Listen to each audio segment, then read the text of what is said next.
चलिए स्टार्ट करते हैं। आज हम लोग यहाँ पर कंप्यूटर की क्लास रखे हैं। सभी को गुड मॉर्निंग। चलिए, आवाज़ आ रही है? क्लियर है? गुड मॉर्निंग सभी। चलिए चलिए, यहाँ पर काफ़ी लोग जुड़ चुके हैं और 2020 में भी क्वेश्चन आपके पूछे गए हैं, याद रखिएगा। ठीक है, चलिए पहला प्रश्न आपसे पूछा गया है कि कंप्यूटर संसाधक के संदर्भ में एएलयू का पूर्ण रूप क्या होता है।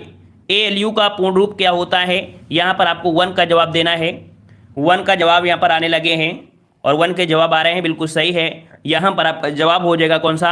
ऑप्शन आपका ए हो जाएगा। यह आपका होता है अर्थमेटिक लॉजिक यूनिट। ठीक है, ऑप्शन आपका कौन सा हो जाएगा? ए वाला आपका हो जाएगा। क्लियर है ना? चलिए अगला प्रश्न आपसे पूछा गया है, कह रहा आपसे दूसरा क्वेश्चन आपका यहाँ पर दिया गया है कि सीपीयू का वह भाग जिसमें से सर्किटरी लगा होता है और जो संग्रहित प्रोग्रामों को पूरा करने या निष्पादित करने के लिए पूरे कंप्यूटर सिस्टम को निर्देशित करने के लिए विद्युत संकेत का प्रयोग करता है, उसे किस नाम से जाना जाता है? अर्थात पूरे प्रोग्राम में जो विद्युत संकेत का प्रयोग करता है उसे किस नाम से जानते हैं? यहाँ पर आपके ऑप्शन दिए हैं और राइट आंसर आपका हो जाएगा यहाँ पर आपका सी नंबर, जो आपका रजिस्टर होते हैं। ठीक है, कौन सा होता है? तो ऑप्शन सी हो जाएगा यहाँ पर रजिस्टर। याद देखिए, सीपीयू रजिस्टर सबसे छोटा होता है। ठीक है, सीपीयू रजिस्टर सबसे छोटा डेटा होल्डिंग एक को होता है, एक कह सकते हैं एलिमेंट होता है। ठीक है, जो प्रोसेसर में ही निर्मित होता है। इस प्रकार से ऑप्शन आपका यहाँ पर सी हो जाएगा।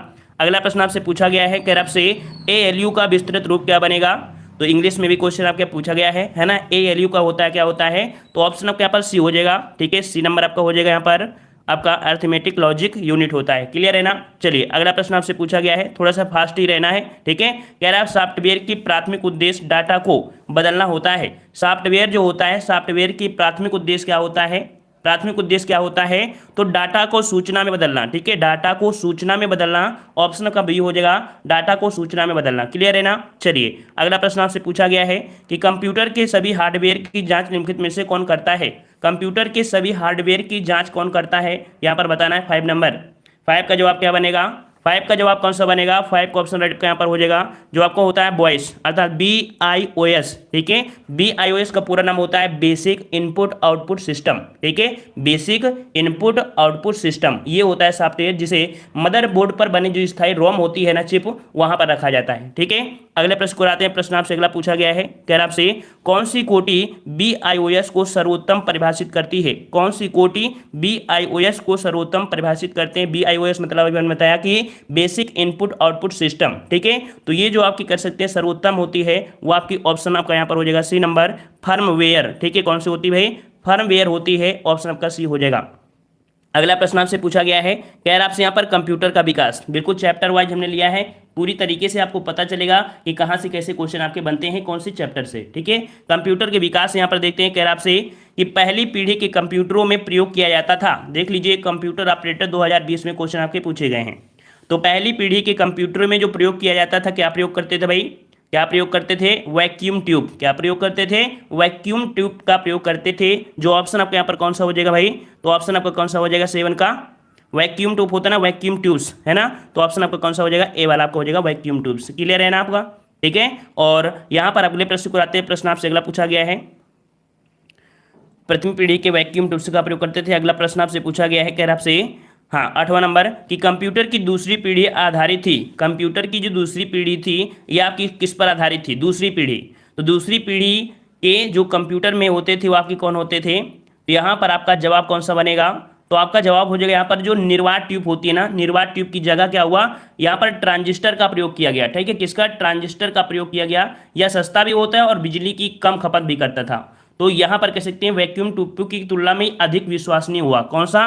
तो ये जो आपका इंग्लिश में आपका दिया गया है, कौन सा? ये वाला जो आपका ट्रांजिस्टर। ठीक है, जिसे हम लोग हिंदी में बोलते हैं प्रथनको। ठीक है, क्या बोलते हैं भाई? प्रथनको बोलते हैं। याद रखिएगा, थोड़ी सी लैंग्वेज आपकी कंप्यूटर की थोड़ी सी हिंदी वाली बहुत उटपटांग होती है, लेकिन इंग्लिश में जो आपको होता है ये आपको देखते रहना है। ठीक है, स्क्रीनशॉट भी ले लिया करना। ठीक है, क्वेश्चन थोड़ा हमने बताया 2020 में क्वेश्चन थोड़े से टफ ही पूछे गए हैं। चलिए अगला प्रश्न आपसे पूछा गया है कि कंप्यूटर माउस का आविष्कार किसने किया था? कंप्यूटर माउस का आविष्कार किसने किया था? तो कंप्यूटर माउस का आविष्कार, भाई एक बार वीडियो को सभी लोग शेयर कर दीजिए, क्योंकि हमें पता है जहां से क्वेश्चन बनते हैं, जहां से क्वेश्चन बनते हैं वहां पर लोग पढ़ाई नहीं करते हैं, है ना। यही कारण होता है कि एग्जाम में वो लोग पीछे हो जाते हैं, क्योंकि जो चीज़ पढ़ाई के उद्देश्य होती है वो नहीं पढ़ते हैं, अदर चीज़ें उनको अगर करते रहो तो वो लोग, उनको मज़ा आता है, पढ़ते रहते हैं, मस्ती करते रहते हैं। बाद में क्या होता है, फिर बाद में कहते हैं जीके में कुछ नहीं आया, है ना। हम तो अपनी पूरी मेहनत करा देते हैं, कहीं ना कहीं जीके भी कंप्लीट कराते हैं, हिंदी भी कंप्लीट कराते हैं, लेकिन अब कंप्लीट सभी लोग कर कहाँ पाते हैं, है ना। चलिए, कंप्यूटर माउस का आविष्कार किसने किया था? तो 9 का ऑप्शन जवाब कौन सा हो जाएगा? 9 का ऑप्शन आपका यहाँ पर हो जाएगा ए नंबर। ये जो आपके यहाँ का है डगलस एंगलबर्ट, ठीक है, डगलस एंगलबर्ट हैं, इन्होंने आविष्कार किया था। कब किया था भाई? तो आपकी 1960 में। कब किया था भाई? तो 1960 में किया था, ठीक है। और माउस का पहली बार प्रयोग जो आपका हुआ था वो आपके 1973 में हुआ था, याद रखिएगा, ठीक है। प्रयोग कब हुआ था? 1973 में। बनकर कब तैयार हुआ था? तो आपके कह सकते हैं 1960 में बन गया था, ठीक है। क्लियर है ना। चलिए, अगला प्रश्न आपसे पूछा गया है, कह रहा आपसे यहाँ पर कि भारत में प्रथम कंप्यूटर कहाँ प्रतिस्थापित किया गया? भारत में प्रथम कंप्यूटर कहाँ प्रतिस्थापित किया गया था? और आपका जवाब क्या बनेगा? गुड मॉर्निंग सभी को। चलिए, प्रथम कंप्यूटर कहाँ स्थापित किया गया था? तो आपका 10 का ऑप्शन राइट आपका हो जाएगा यहाँ पर आपका बी नंबर, ठीक है। आपकी जीके में भी क्वेश्चन आपका पूछा गया था। यह आपका है इंडियन स्टैटिस्टिकल इंस्टीट्यूट, जो आपके कोलकाता में है, ठीक है। कहाँ पर है? कोलकाता में है, ऑप्शन आपका बी बनेगा। अगला प्रश्न आपसे पूछा गया है कि कैलकुलेटर किस प्रकार की कंप्यूटर कार्य पद्धति पर कार्य करता है? कैलकुलेटर, जो कैलकुलेटर होता है, ये किस प्रकार की कंप्यूटर पद्धति पर कार्य करता है? तो आपका डिजिटल कंप्यूटर, ठीक है। किस पर? तो ऑप्शन आपके यहाँ पर से हो जाएगा डिजिटल कंप्यूटर पर कार्य करता है। जिस प्रकार से आपका डिजिटल होता है उसी प्रकार से आपका यहाँ पर कैलकुलेटर कार्य करता है, याद रखिएगा, ठीक है। चलिए, अगला प्रश्न आपसे पूछा गया है, कह रहा आपसे यहाँ पर कि निम्नलिखित में से कौन एक 2018 में स्थापित भारत का सबसे तेज सुपर कंप्यूटर है? देखो, 2018 में पूछा, मतलब 2018 का ही था, पूछा गया है 2019 में, ठीक है। तो ये जो आपका है कौन सा? तो आपका 12 का ऑप्शन राइट आपका हो जाएगा यहाँ पर आपका डी नंबर, प्रत्यूष, ठीक है। कौन सा भाई? तो ऑप्शन आपका डी हो जाएगा। ये 2018 में बना था, ठीक है। ये प्रत्यूष है, जो कि भारत का है, ठीक है। भारत का सबसे तेज कंप्यूटर आपका कौन? तो आपका प्रत्यूष है, ठीक है। और कह सकते हैं कि इंडियन इंस्टीट्यूट आपका जो मेट्रोलॉजी पुणे, ठीक है, पुणे, और कह सकते हैं कि नोएडा में ये सफल होने वाला पहला आपका सुपर कंप्यूटर आपका था, ठीक है। और कह सकते हैं अगर क्वेश्चन ये पूछे 2020 का सबसे सुपर कौन सा है 2020 का, तो 2020 में एक जापान का, ठीक है, जापान का एक सुपर कंप्यूटर है जिसका नाम है फुगाकू, ठीक है। क्या नाम है भाई? फुगाकू, फुगाकू, ये है जो कि 2020 का सबसे तेज कंप्यूटर आपका है, याद रहेगा ना। बिल्कुल सही है, फुगाकू हो जाएगा। अगला प्रश्न आपसे पूछा गया है कि निम्नलिखित में से किस व्यक्ति को कंप्यूटिंग के जनक के रूप में जाना जाता है? कंप्यूटिंग के जनक के रूप में किसे जानते हैं?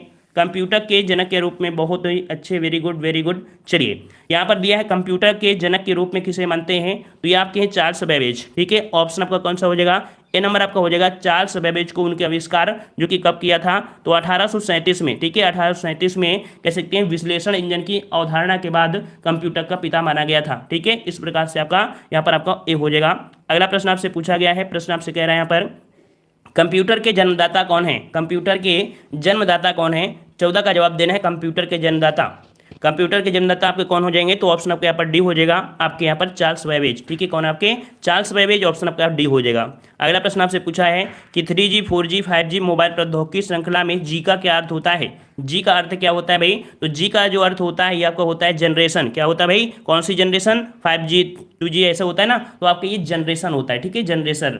और किसी भी फोन में देखते हैं कि नई तकनीकी आती है तो उसे बोलते हैं नेक्स्ट जनरेशन आ गया, स्मार्टफोन कहा जाता है, होता है ना, ये नई टेक्नोलॉजी आती है, ठीक है।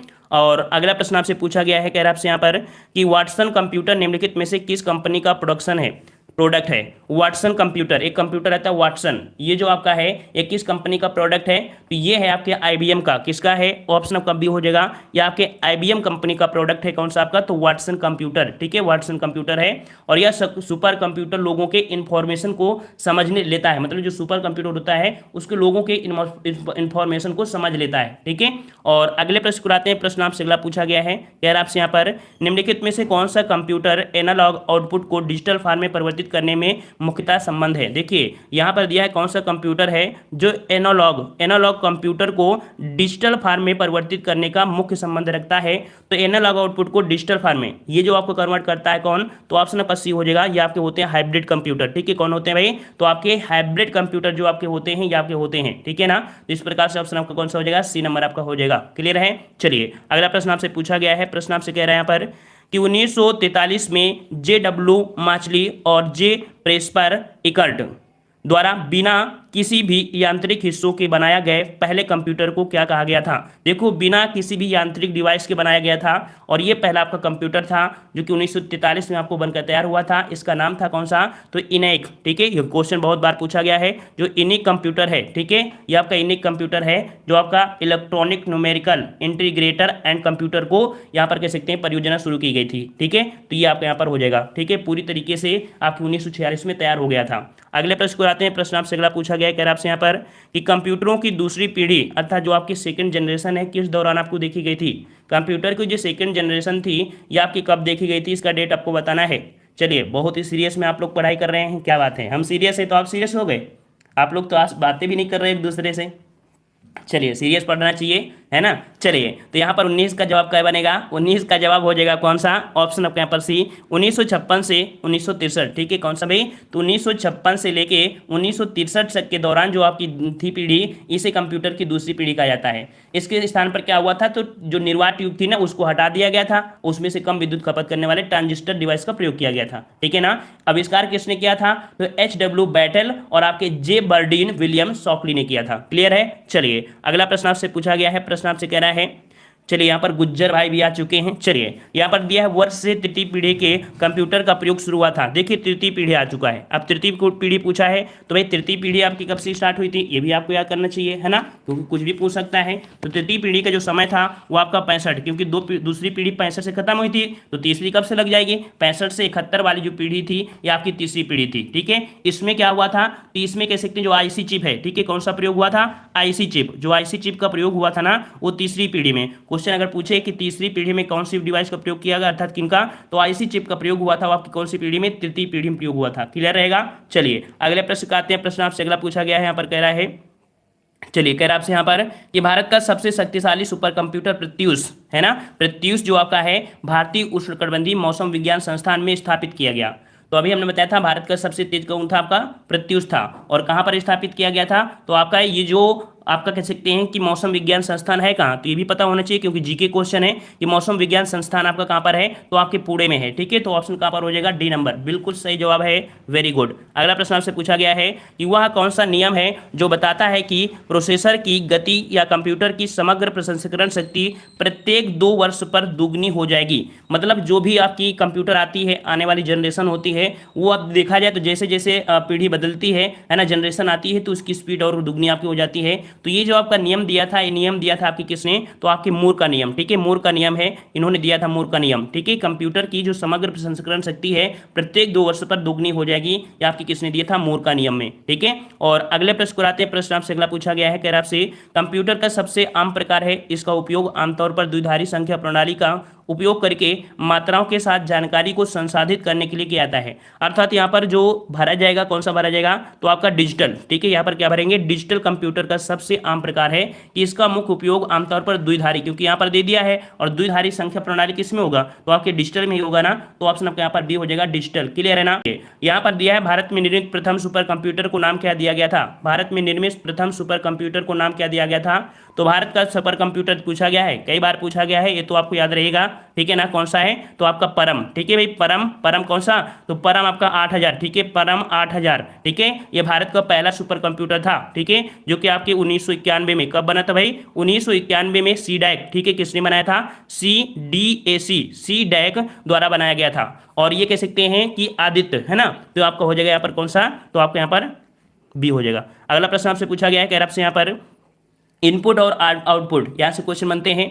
तो यहाँ पर देखिए कह रहा है आपसे कि कौन सा कंप्यूटर पेरिफेरल आपको भौतिक छवि या दस्तावेज की प्रतिलिपि बनाने और उसे डिजिटल छवि के रूप में अपने कंप्यूटर पर सहेजने की सुविधा प्रदान करता है। तो देखिए, कोई भी प्रतिलिपि है, ठीक है, उसको अगर उसी मतलब कॉपी किया जाए और अपने कंप्यूटर में अगर सुविधा ये आपकी है कि उसे सहेज लिया जाए, तो ये जो आपकी होती है कौन सी? तो आपका 25 का जवाब हो जाएगा कौन सा? तो देखो स्कैनर। ठीक है, कौन सा होता है? स्कैनर। तो होता है ना, कोई भी अगर फोटो है उसको स्कैन करके उसे डिजिटल रूप में रखा है तो आपकी कौन सी होती है? तो स्कैनर से करते हैं ना, तो ऑप्शन कौन सा हो जाएगा? आपका सी नंबर, क्योंकि स्कैनर एक ऐसा उपकरण है जो कंप्यूटर पेरिफेरल या भौतिक छवि या दस्तावेज की प्रतिलिपि बनाने और उसे डिजिटल रूप में अपने कंप्यूटर पर सहेजने की सुविधा करता है। क्लियर है ना।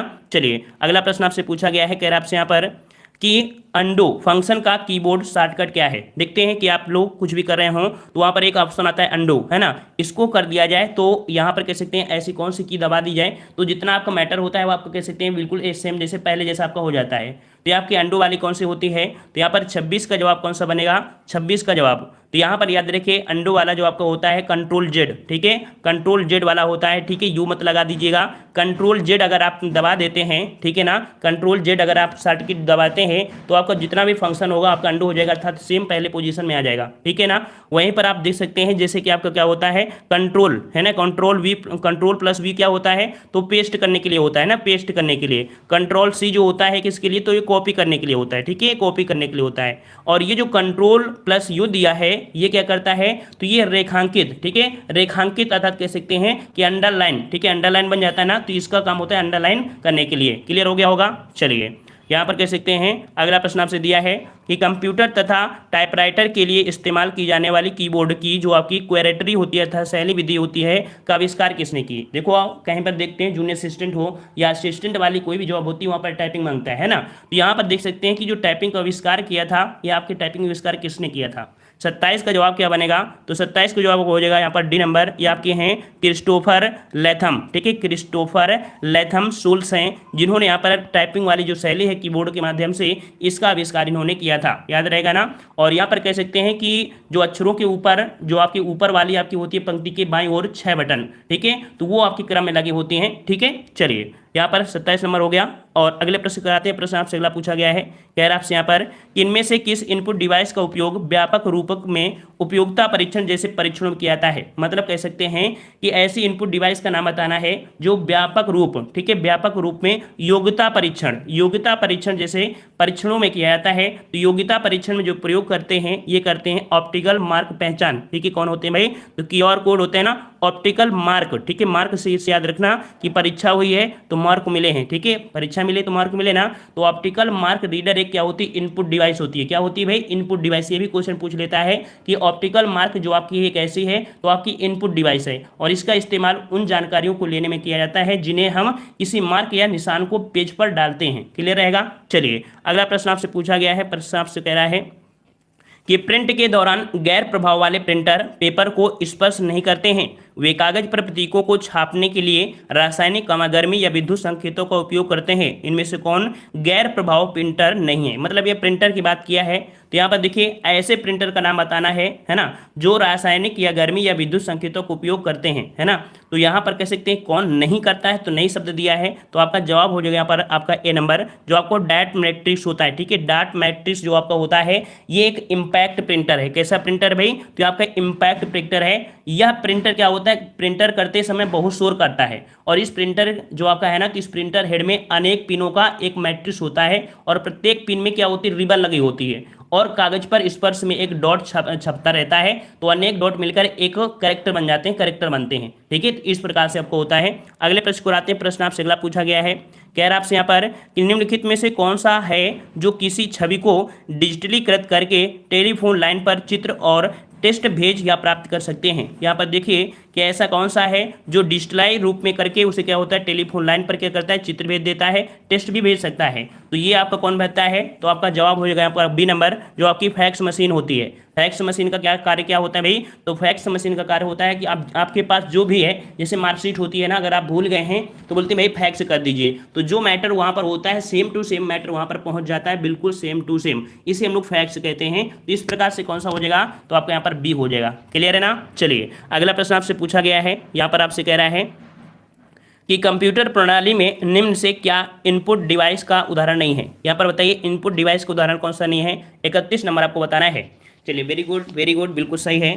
कंप्यूटर प्रणाली में निम्न से क्या इनपुट डिवाइस का उदाहरण नहीं है, कौन सा नहीं है, तो आपका देखिए यहाँ पर कीबोर्ड होता है, स्कैनर होता है, माउस भी होता है, लेकिन जो प्रिंटर है, प्रिंटर ये इनपुट डिवाइस का उदाहरण आपका नहीं है, याद रखिएगा, ठीक है, याद रहेगा। चलिए देखिए इनपुट डिवाइस में आप लोग देखते हैं जैसे आपका keyboard, mouse, scanner, camera, joystick, है ना, जो टच पैड होते हैं ये सब इसमें आते हैं, लेकिन यहाँ पर कह सकते हैं अगले पॉइंट में देखते हैं। चलिए अगला प्रश्न आपसे पूछा गया है, कह रहा आपसे कि कंप्यूटर में निम्नलिखित में से कौन सी इनपुट डिवाइस नहीं है। इनपुट डिवाइस नहीं है यहाँ पर बताना है। इनपुट डिवाइस आपकी कौन सी नहीं है, तो अच्छा वहाँ आउटपुट थी आपकी यहाँ पर पूछा गया 32 नंबर, कह रहा आपसे यहाँ पर कंप्यूटर में निम्नलिखित में से कौन सी इनपुट डिवाइस नहीं है। 32 नंबर में तो आपकी इनपुट डिवाइस नहीं है, तो 32 नंबर में आपका कौन सा हो जाएगा, बी वाला। प्रिंटर आपका नहीं होगा, ठीक है, प्रिंटर ये नहीं होगा, अदर तो आपके हो जाएंगे, है ना। चलिए अगला प्रश्न आपसे पूछा गया है, और देखो आउटपुट डिवाइस से कौन सी होती है, जैसे monitor, printer, plotter, speaker, card reader, tape reader, ये आपकी आती हैं। क्लियर है। चलिए अगला प्रश्न आपसे पूछा गया है, कह रहा आपसे यहाँ पर कि कंप्यूटर माउस किस प्रकार का डिवाइस है। कंप्यूटर माउस किस प्रकार का डिवाइस है, यहाँ पर बताना है 33 नंबर। चलिए कंप्यूटर माउस की बात किया है, चलिए बिल्कुल सही है, और इतना तो इजी प्रश्न आपका है तो आना ही चाहिए, है ना। तो आपका राइट आंसर कौन सा हो जाएगा, चलिए बिल्कुल सही जवाब है, ये आपका हो जाएगा आपका इनपुट। ठीक है, क्या होगा, तो आपका इनपुट होता है, और इनपुट डिवाइस में माउस, कीबोर्ड, माइक्रोफोन, स्कैनर, ये सभी आपके आते हैं। ठीक है, तो इस प्रकार से कौन सा हो जाएगा, आपका ए हो जाएगा। क्लियर है। चलिए अगला प्रश्न आपसे पूछा गया है, कह रहा आपसे कंप्यूटर के कीबोर्ड में कितनी वर्णमालाओं की संख्या होती है, अर्थात जो कंप्यूटर में होती है वर्णमाला, तो वर्णमालाओं की जो की होती है वो कितनी होती है, 34 नंबर आपको बताना है। चलिए सी नंबर, तो सी नंबर आपका जवाब हो जाएगा। तो भाई कितनी होगी वर्णमालाओं की, तो 26 वर्णमाला कितनी होती है भाई, 26 होती है, याद रखिए 26 होती है। ठीक है, तो 34 का ऑप्शन कौन सा हो जाएगा, तो 34 का ऑप्शन क्या हो जाएगा यहाँ पर, सी नंबर। हाँ याद रखिएगा, कीबोर्ड में समानता देखा जाए तो आपकी 102, ठीक है, मुख्यता देखी जाए तो आपकी 102 आपकी की होती हैं। ठीक है, और की 3 प्रकार में होती हैं, एक होती है अल्फा की, अल्फा न्यूमेरिक होती हैं, फंक्शन वाली होती हैं, और आप कुछ स्पेशल की होती हैं। ठीक है ना, तो मुख्यता देखा जाए आपकी होती हैं, क्योंकि अब तो जो आपकी आ रहे हैं ना, तो उनमें से कैसे 111 112 भी आ रही हैं, लेकिन मुख्यता जो होती है नॉर्मल सा तो आपकी 102 होती है। ठीक है, अगले प्रश्न को आते हैं। प्रश्न आपसे अगला पूछा गया है, कह रहा है मेमोरी। अब मेमोरी से क्वेश्चन आपके पूछे जा रहे हैं, कह रहा है निम्नलिखित में से कौन सी स्मृति अर्थात मेमोरी मुख्य रूप से अर्धचालकों पर आधारित नहीं है। जो आपकी अर्धचालक आपके है ना, तो अर्धचालकों पर आधारित आपकी जो मेमोरी नहीं है वो आपकी कौन सी नहीं है, 35 नंबर। तो 35 का जवाब आपका हो जाएगा यहाँ पर आपका कौन सा, तो आपका ए नंबर। यहाँ की जो होती है मुख्य मेमोरी, ठीक है, जो मेन मेमोरी होती है ये आपके अर्धचालकों पर आधारित आपकी नहीं होती है। ठीक है, और यहाँ पर कह सकते हैं कि जो अन्य जो होती हैं वो आपके सेमीकंडक्टर में आप कहेंगे, तो इस प्रकार से याद रहेगा। और अगले प्रश्न को देखो 2020 में क्वेश्चन पूछे गए, हमने बताया जो 2020 में क्वेश्चन आए हैं थोड़ा सा टफ लेवल में आए हैं, मतलब कह सकते हैं उसकी लैंग्वेज थोड़ी सी टफ हो गई है। अगला प्रश्न आपका दिया है यहाँ पर देखो 36 नंबर, कि आलिया के पास 2600 MB डेटा है, दिनेश के पास 4000 MB डेटा है, इन दोनों का डेटा संयुक्त रूप से भंडारण क्षमता वाले एक USB फ्लैश ड्राइव में डाला जा सकता है। मतलब कह सकते हैं कि जो आपका 2600 MB है और आपके यहाँ पर देखो 4000 MB डाटा है। ठीक है, इनको हम लोग डालेंगे तो किस प्रकार से डालेंगे, कौन सी क्षमता में डालेंगे, तो इन दोनों को जोड़ देंगे तब ये 10 GB वाले में डाला जा सकता है। ठीक है, किस में डाला जा सकता है, 10 GB वाले में डाला जा सकता है। ऑप्शन आपके यहाँ पर हो जाएगा कौन सा, डी नंबर, 10 GB वाले में डाला जा सकता है। समझ में आ गया ना, तो ऐसे ऐसे क्वेश्चन आपके क्वेश्चन पूछे गए हैं, समझ में आ गया, क्लियर है। चलिए अगले प्रश्न को आते हैं। प्रश्न आपसे अगला पूछा गया है कि ऑफिस के कामों में प्रयोग किए जाने वाले स्टैंडर्ड लैपटॉप में रैम, ठीक है, रैम के आकार की जो आम परास होती है कितनी होती है। जो ऑफिस होते हैं ना, ऑफिस में जो आपके लैपटॉप होते हैं उनकी जो रैम होती है उसकी जो नॉर्मल से देखा जाए आम परास होती है वो कितनी होती है। तो इसकी जो आपकी होती है आपकी 4 GB से लेके 16 GB रैम की बात किया है। ठीक है, रैम की बात किया है ना, तो ऑप्शन आपका यहाँ पर कौन सा हो जाएगा, सी नंबर, रैम की बात किया है। ठीक है, तो ऑप्शन आपका कौन सा हो जाएगा, भाई KB मत लगाइए, KB में तो हो ही नहीं सकता है ना, तो MB में होगा ना, सी नंबर आपका हो जाएगा। मतलब 4 GB 16 GB इतने के बीच में होता है, और ऐसे नॉर्मल हम लोग लेते हैं तो 8 GB ऐसे मिल जाता है ना, 8 GB 12 GB इस हिसाब लेते हैं। जो ऑफिस में होते हैं 4 GB से लेकर आपके 16 GB तक आपको मिल जाते हैं। ठीक है, अगले प्रश्न आता है 1 मेगाबाइट कितने के बराबर होता है। 1 मेगाबाइट मतलब 1 MB है ना, 1 MB बराबर कितना होता है, मेगाबाइट मतलब यही तो हुआ ना, 1 MB जो आपका मेगाबाइट है वो कितने के बराबर होगा।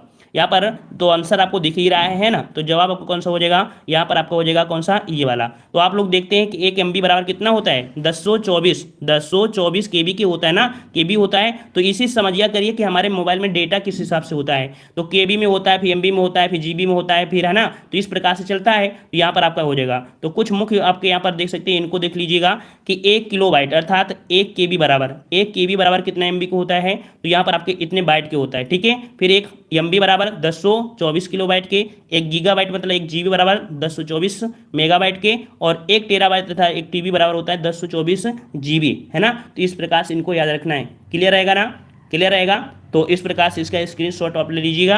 अगला प्रश्न आपको बताना है कि 1 मेगाबाइट में कितने किलोबाइट होते हैं। चलिए अब 40 का जवाब आप लोग देंगे, 40 का जवाब अब आप लोग देंगे, क्योंकि इसके पहले हमने आपको बता दिया है 1 मेगाबाइट में कितने किलोबाइट होते हैं। और यहाँ पर आपका जवाब कौन सा हो जाएगा? C number. वेरी गुड, कम से कम नकल करना तो आता है ना। सी नंबर आपका हो जाएगा 1024। अगले प्रश्न को आते हैं। प्रश्न आपसे अगला पूछा गया है कि 1 गीगाबाइट कितने मेगाबाइट के बाइनरी के बराबर होता है? 1 गीगाबाइट अर्थात 1 जीबी, है ना। 1 जीबी बराबर पूछा है कितने एमबी के होता है। तो कितने एमबी का होता है भाई? तो कितने मेगाबाइट या कितने एमबी कह सकते हैं। तो आपका 41 का जवाब कौन सा बनेगा?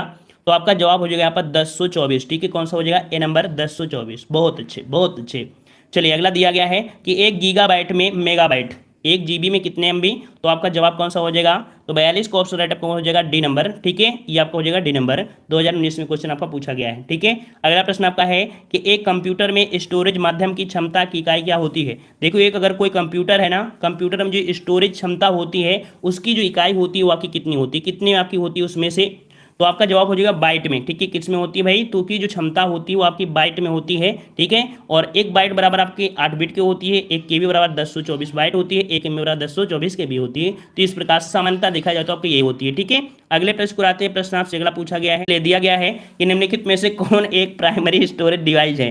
प्राइमरी स्टोरेज डिवाइस कौन सी है? कोई बात नहीं, इंटर वो हाई स्कूल वाला, इंटर वाला है, वो समझिए नकल बोर्ड चल रहा है ना।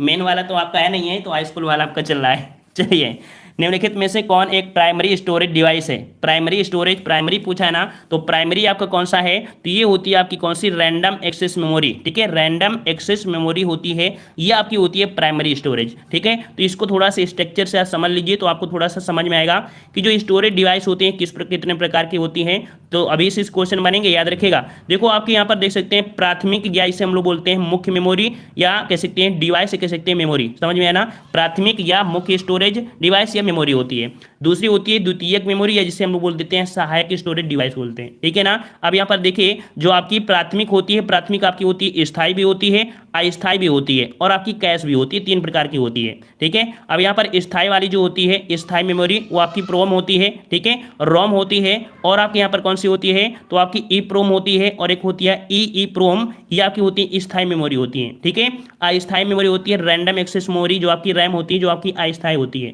वहीं पर आपके यहाँ पर पूछा गया कौन सी? द्वितीयक वाली। ऐसे जैसे आप लोग चिप वगैरह होती है ना, जैसे आप लोग चिप लिए रहते हैं, वो आपकी द्वितीयक में आती हैं। तो जैसे आपके हार्ड डिस्क हो गई, मैग्नेटिक टेप हो गया, CD रोम हो गया, CDRW हो गया, फ्लॉपी डिस्क हो गया, DVD हो गया, पेन ड्राइव, ये क्या होते हैं? द्वितीयक स्टोरेज होते हैं। जब जरूरत होती है तब इनको हम प्रयोग कर लेते हैं। क्लियर है ना? तो इसका स्क्रीनशॉट आप ले लीजिए, हम आपकी सुविधा के लिए इसको हमने लिया था। ठीक है ना, तो इसका सुविधा आप लोग फायदा इसका जरूर उठाइएगा। क्लियर हो गया ना?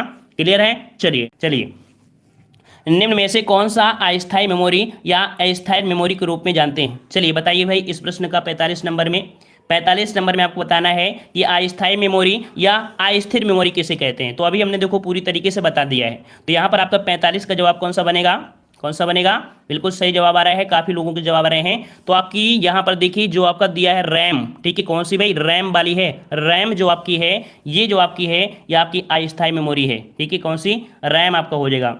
अच्छा, ठीक है, और यहाँ पर आपका दिया है हार्ड डिस्क। ठीक है, कौन सा दिया? Hard disk. तो इसका मतलब कह सकते हैं कि जो आपकी हार्ड, यहाँ पर पूछा है अस्थायी मेमोरी, है ना। देखो, द्वितीय मेमोरी नहीं पूछा है, द्वितीय मेमोरी नहीं पूछा है। हार्ड डिस्क इसलिए हम नहीं लगा रहे हैं, क्यों? क्योंकि यहाँ अस्थायी मेमोरी पूछा है। ये तो नहीं पूछा है कि द्वितीयक मेमोरी आपकी कौन सी है ना। तो ये तो नहीं पूछा है, पूछा गया है अस्थायी मेमोरी। तो अस्थायी मेमोरी कौन सी? आपकी रैम है। समझ में आ गया ना पॉइंट?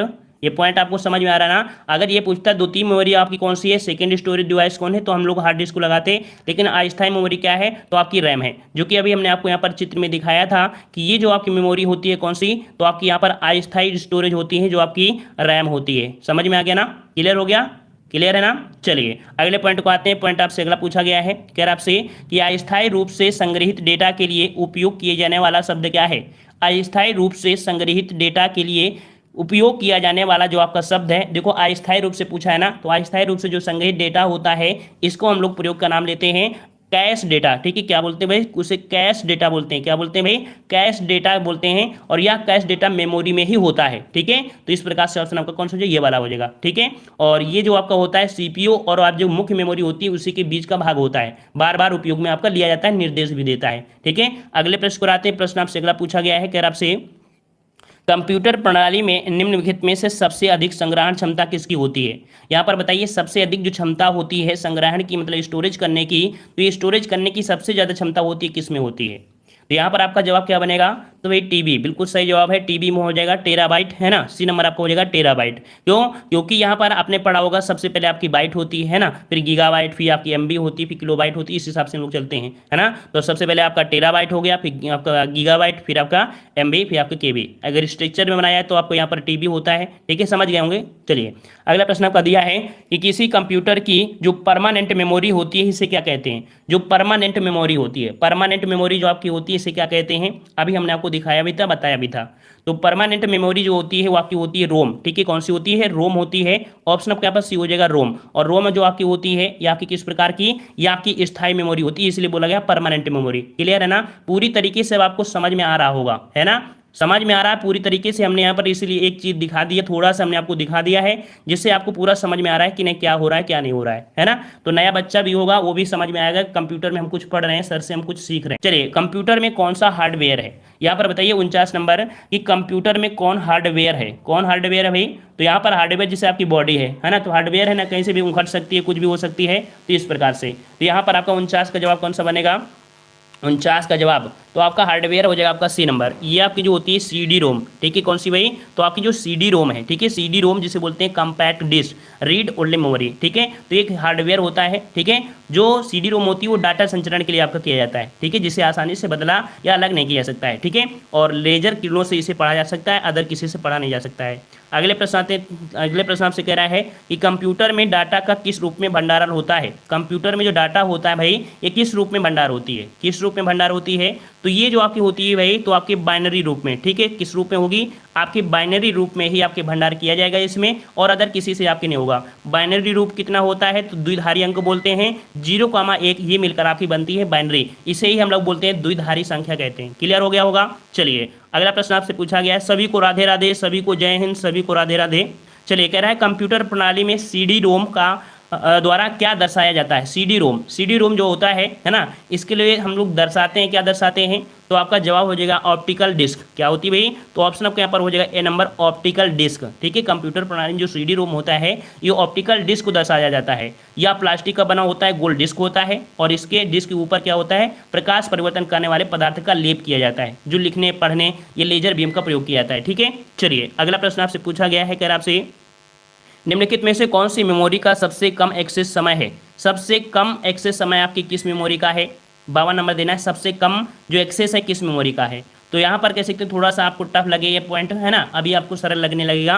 तो यहाँ पर जो आपकी होती है कैश मेमोरी ये जो होती है आपके कह सकते हैं ये बिल्कुल सीपीयू के पास में होती है, और जो मेमोरी सीपीयू के पास में होती है उसका एक्सेस टाइम आपका सबसे मतलब फास्ट होता है, वो कार्य बहुत फास्ट में करती है। कैसे? तो इसको आपको समझना है, इसको एक चित्र के माध्यम से समझिए तो इस प्रकार आपको समझ में आएगा। जैसे कि यहाँ पर आप देखिए कि आपका एक ऊपर सबसे क्या होता है? रजिस्टर होता है, फिर कैश मेमोरी होती है, फिर रैम होती है, फिर फ्लैश अर्थात यूएसबी होती है, फिर हार्ड डिस्क होती है, आपकी मैग्नेटिक होती है। तो नीचे से ऊपर जो आप सबसे ऊपर है वो आपका सबसे ज़्यादा कार्य करती है, बहुत फास्ट कार्य करती है ना। तो इस प्रकार से जो पास में होती है उसकी माप सबसे ज़्यादा होती है, ठीक है। तो रजिस्टर सबसे फास्ट होता है, फिर कैश मेमोरी, फिर रैम, फिर आपको यहाँ पर फ्लैप होती है, फिर हार्ड डिस्क, फिर आपको मैग्नेटिक। मतलब सबसे तेज आपका ऊपर की तरह और सबसे नीचे जो होती है सबसे धीमी वो नीचे होता है। तो इसका स्क्रीनशॉट ले लीजिए, इससे थोड़ा सा आपको आराम मिल जाएगा, ठीक है। क्लियर है ना? क्लियर है। चलिए तो यहाँ पर देखो कैश मेमोरी हमने बताया, कैश मेमोरी का लोकेशन सीपीयू के सबसे पास होता है, जिसके कारण इसका एक्सेस टाइम सबसे मतलब सबसे ज़्यादा होता है, ठीक है। जिन प्रोसेसर में निर्देशन बार बार उपयोग किया जाता है उनको कैश मेमोरी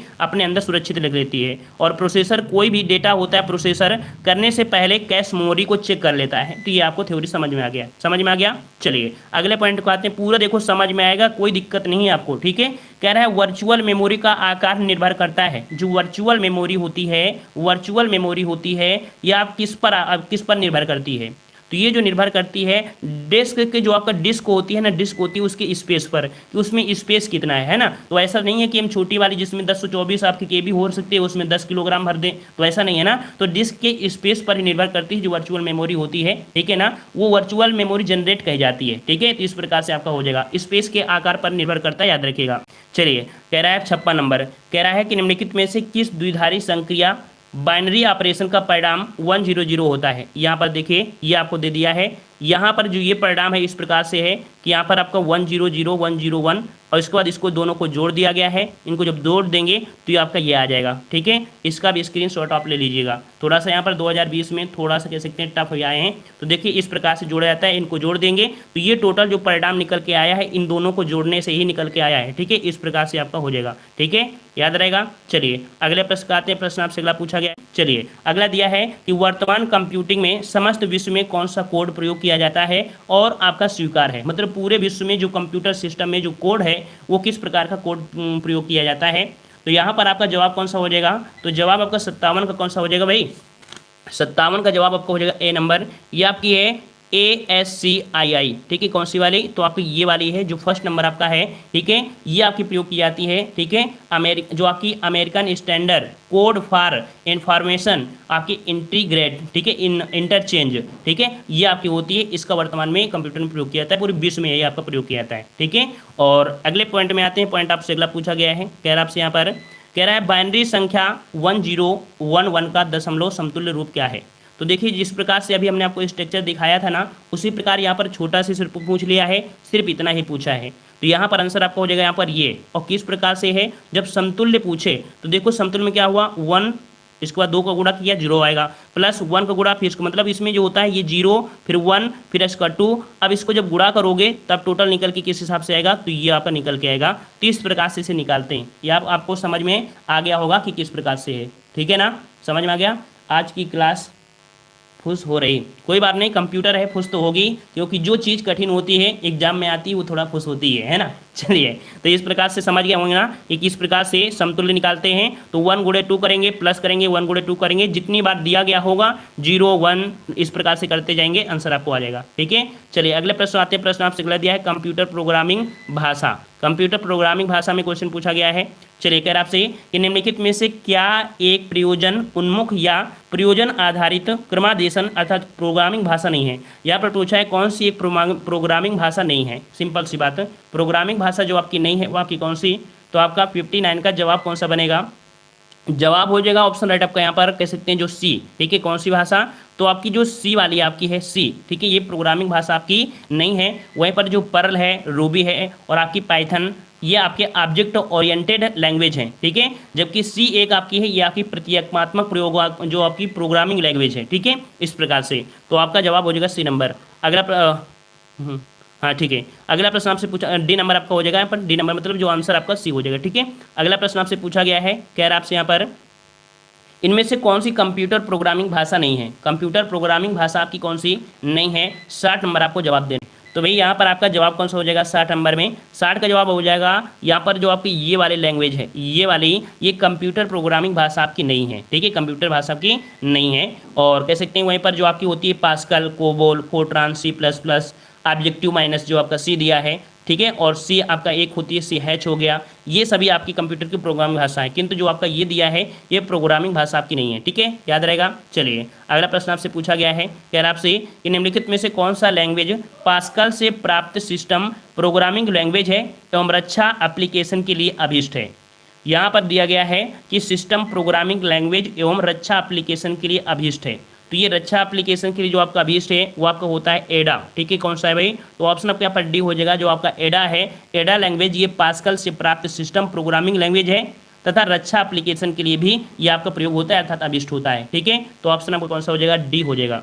ये क्वेश्चन देखो पूछे गए हैं, इसीलिए हमने आपको ऐसे प्रश्न लेके आए हैं जहाँ पर आपको थोड़ा सा मन लगे रहे कि हाँ सर ने जो पढ़ाया है वो क्वेश्चन पूछे गए है ना। तो इस प्रकार से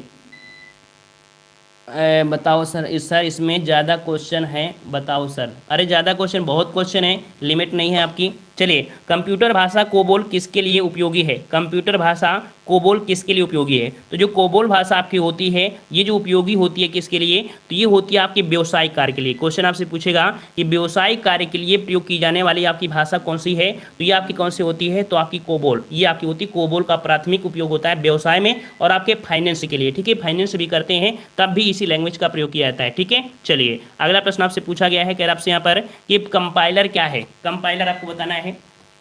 कंपाइलर क्या है भाई, तो कंपाइलर का जवाब यहाँ पर कौन सा बनेगा, यहाँ पर 63 का जवाब यहाँ पर आपको हो जाएगा। कंपाइलर ये क्या करता है, तो ये करता है यहाँ पर देखो एक कंप्यूटर प्रोग्राम भी है, एक सॉफ्टवेयर का भाग भी है, हाई लेवल जो आपकी लैंग्वेज होती है मशीन लैंग्वेज बदलने का प्रयोग करता है, जहाँ हाई लेवल से मशीन लैंग्वेज में बदलने का कार्य करता है। ये सभी प्रक्रियाएं जो होती हैं आपकी किससे, कंपाइलर से होती है। तो इसका स्क्रीनशॉट ले लीजिएगा, क्वेश्चन आपका है, ठीक है। और बिल्कुल तैयार नहीं है, और भाई तैयार नहीं है तो इसीलिए तो आपको तैयार कराया जा रहा है ना, इसीलिए तैयार कराया जा रहा है। और एग्जाम के समय ही ऐसी चीज़ों को हम लेके आते हैं कि एग्जाम के समय तो मन लगा रहे आपका, है ना, और एग्जाम ना होता तो आप लोग रुकते थोड़ो, भग जाते। चलिए, कह रहा है जटिल वैज्ञानिक गणनाओं के लिए प्रयोग किया जाता है। जटिल वैज्ञानिक गणनाओं के लिए जो प्रयोग किया जाता है, देखिए कोई अगर जटिल है, जैसे मैथ का आपको हो गया जटिल गणना करना है, तो आप किसका प्रयोग करेंगे, तो ये प्रयोग करेंगे आपका, ऑप्शन आपका हो जाएगा कौन सा, बी नंबर। बिल्कुल सही जवाब आया है किसी का, फोर्ट्रॉन, ठीक है। कौन सी होती लैंग्वेज, तो आपकी फोर्ट्रॉन लैंग्वेज होती है जो जटिल गणनाएं वैज्ञानिक गणनाएं करने के लिए प्रयोग करते हैं। क्लियर है। चलिए, अगला प्रश्न आपसे पूछा गया है, यहाँ पर आपसे कह रहा है कि निम्नलिखित में से कौन सी वैज्ञानिक कंप्यूटर भाषा है। देखिए कौन सी वैज्ञानिक कंप्यूटर भाषा है, वैज्ञानिक कंप्यूटर भाषा, तो वैज्ञानिक कंप्यूटर भाषा जो आपकी है, ये आपकी है कौन सी, तो आपकी फोर्ट्रॉन। ऑप्शन आपका कौन सा हो जाएगा, 65 का ऑप्शन सी, यहाँ पर आपका हो जाएगा सी नंबर, फोर्ट्रॉन, ठीक है। और इसका विकास आपकी 1950 में किया था जॉन वैक्सन, ठीक है, जॉन वैक्सन ने किया था। ये जो अंकगणितीय क्रियाएं होती है ना, वैज्ञानिक और अंकगणितीय क्रियाएं इसी के द्वारा की जाती हैं। क्लियर है, ठीक है। अगला क्वेश्चन आपका आ चुका है, कह रहा आपसे यहाँ पर कि फोटोशॉप ऐसा सॉफ्टवेयर प्रोग्राम है जिसका उपयोग इमेज एडिटिंग, ग्राफिक डिजाइन और डिजिटल आर्ट के लिए बड़े पैमाने पर किया जाता है। निम्नलिखित में से किस कंपनी के पास इस सॉफ्टवेयर को बेचने का अधिकार है। तो आप देखते हैं फोटोशॉप, है ना, तो फोटोशॉप का जो आपका है इसका अधिकार है, किसको सॉफ्टवेयर बेचने का अधिकार जो आपका है, ये आपका 68 का जवाब आपका हो जाएगा यहाँ पर डी नंबर। ये आपकी एडोब इंक, ठीक है, कौन सी आपकी है, एडोब इंक। ये आपने देखा होगा ना, आपके मोबाइल में एक PDF वाला होता है एडोब, है ना, एडोब वाला, तो ये आपका हो जाएगा। तो ठीक है, फोटोशॉप एक क्या होता है, सॉफ्टवेयर होता है जिसका उपयोग इमेज एडिटिंग के लिए कर सकते हैं, ग्राफिक डिजाइन में करते हैं, डिजिटल आर्ट के लिए भी करते हैं, ठीक है, कई पैमाने पर इसका करते हैं। बेचने का अधिकार जो आपका है एडोब इंक को दिया गया है, INC, ठीक है, कंपनी के पास है, ये कंपनी है, याद रखिएगा। अगला प्रश्न आते हैं, प्रश्न आपसे अगला पूछा गया है, कह रहा आपसे यहाँ पर निम्नलिखित में से किस भारतीय IT कंपनी को पूर्ण स्वामित्व वाली सहायक कंपनी है। यहाँ पर देखिए कि किस भारतीय IT कंपनी की पूर्ण स्वामित्व वाली सहायक कंपनी आपकी है। 60 नंबर आपको बताना है, 60 नंबर आपको बताना है, यहाँ पर आपका कौन सा हो जाएगा, तो भारतीय IT कंपनी की पूर्ण स्वामित्व वाली जो सहायक कंपनी है, सहायक कंपनी ये आपकी कौन सी है, तो आपका हो जाएगा इन्फोसिस, ठीक है, ऑप्शन आपका यहाँ पर हो जाएगा कौन सा, बी हो जाएगा इन्फोसिस। ये आपकी IT कंपनी है जो पूर्ण स्वामित्व वाली सहायक कंपनी है। कैसी कंपनी है, ये सहायक कंपनी है जो कि नवीन सॉफ्टवेयर उत्पादों का विकास करती है, ठीक है ना। तो इस प्रकार से हो जाएगा, जैसे आपका सेवा हो गया, बीमा हो गया, जीव विज्ञान हो गया, इनके निर्माण में, ये दूरसंचार में इनका प्रयोग करते हैं, ठीक है। अगले प्रश्न को आते हैं, प्रश्न आपसे अगला पूछा गया है, कह रहा आपसे यहाँ पर कि सभी मतलब कह सकते हैं, कह रहा है माइक्रोसॉफ्ट विंडो, है ना, और मैक्स एक्स और आपका लिनक्स, ये सभी जो आपके उदाहरण है आपके हैं क्या, ये जो चीज़ सभी दिख रहे हैं ये आपके हैं किसके उदाहरण है, तो ये जो आपके सभी हैं ये आपके क्या है भाई, तो ये आपके ऑपरेटिंग सिस्टम है। क्या है भाई, ये आपके ऑपरेटिंग सिस्टम है, याद रखिए क्या है आपके ऑपरेटिंग सिस्टम है। ऑप्शन आपके यहाँ पर बी हो जाएगा, ठीक है ना। तो भाई आज ऐसा कोई टॉपिक नहीं है कि हंसने हंसने वाला टॉपिक हो, है ना, तो थोड़ा बोरिंग टॉपिक तो लगता ही है ना। चलिए, निम्नलिखित में से कौन सा कंप्यूटर का डेटाबेस सॉफ्टवेयर नहीं है। चलिए, यहाँ पर दिया निम्नलिखित में से कौन सा कंप्यूटर का डेटाबेस सॉफ्टवेयर नहीं है, डेटाबेस सॉफ्टवेयर नहीं है, तो 71 का जवाब आपका कौन सा हो जाएगा, आपका डी नंबर। ये आपका जो MS वर्ड है, ठीक है, MS वर्ड है, ये कंप्यूटर डेटाबेस सॉफ्टवेयर आपका नहीं है, ठीक है, 71 का जवाब हो जाएगा।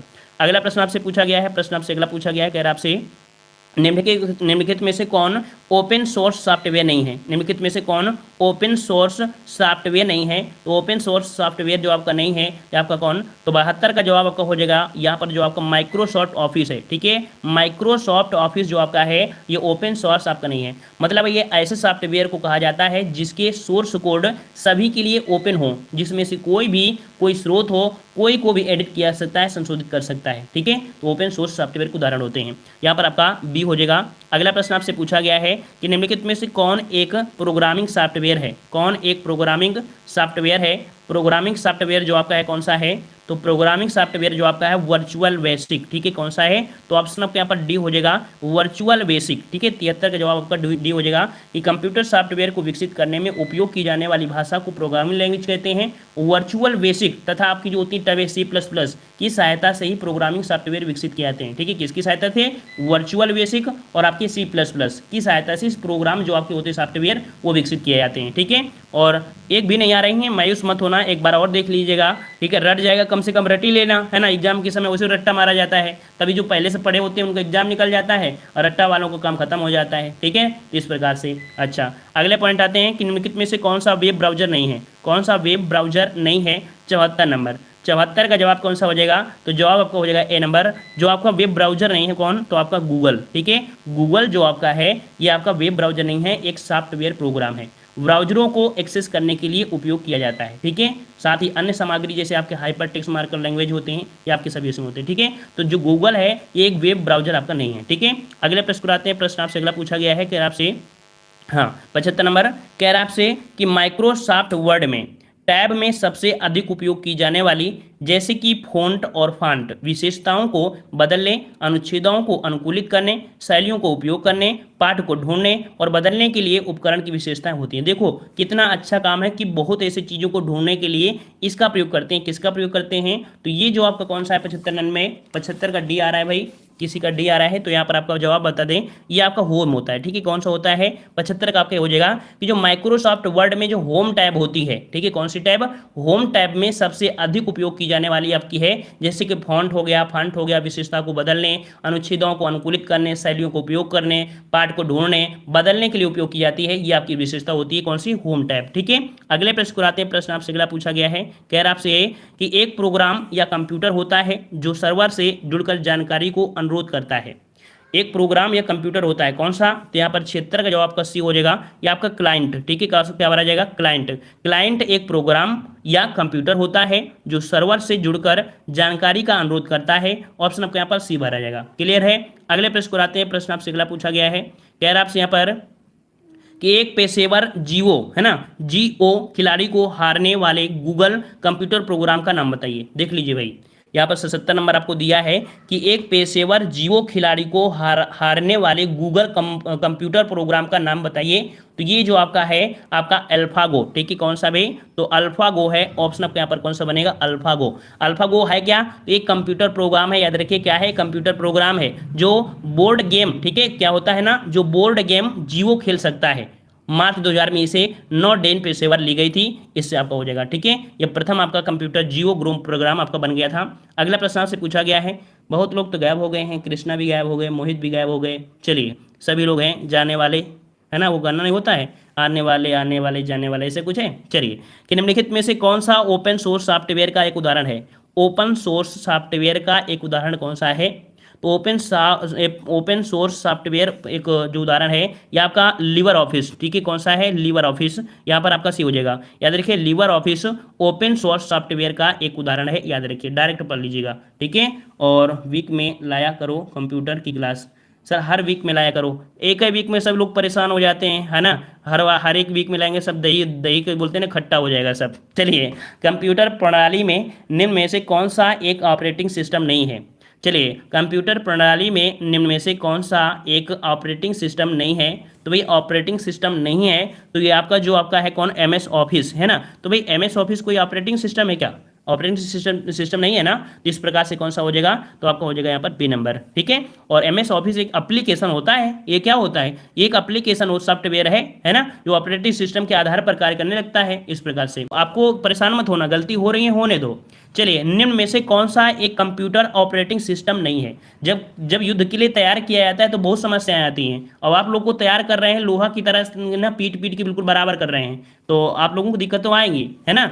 चलिए, तो यहाँ पर 80 का जवाब कौन सा हो जाएगा, तो 80 का जवाब आपका सी हो जाएगा, एमएस वर्ड, ठीक है। एमएस वर्ड जो आपका है कंप्यूटर सिस्टम आपका नहीं है, एक दो बार क्वेश्चन आपका पूछा गया है। चलिए अगले प्रश्न को आते हैं। चलिए अब तो कम से कम हंसी आई है सभी के अंदर। चलिए, कंप्यूटर की भाषा में बग क्या है, कंप्यूटर की भाषा में बग क्या है, सभी को गुड आफ्टरनून। चलिए, बहुत अच्छा कुलदीप, 12:01 में आपने किया गुड आफ्टरनून। चलिए, कंप्यूटर की भाषा में बग क्या है, बग क्या है, तो बग क्या होता है भाई, तो बग जो आपका होता है ये आपका होता है क्या, एक कंप्यूटर में त्रुटि आ जाती है, क्या आती है भाई, कंप्यूटर में त्रुटि आ जाती है। तो ऑप्शन आपके यहाँ पर कौन सा हो जाएगा, बी नंबर। कंप्यूटर प्रोग्राम या सॉफ्टवेयर में पाई जाने वाली त्रुटि को ही हम लोग बोलते हैं बग, ठीक है, बग करते हैं, ठीक है।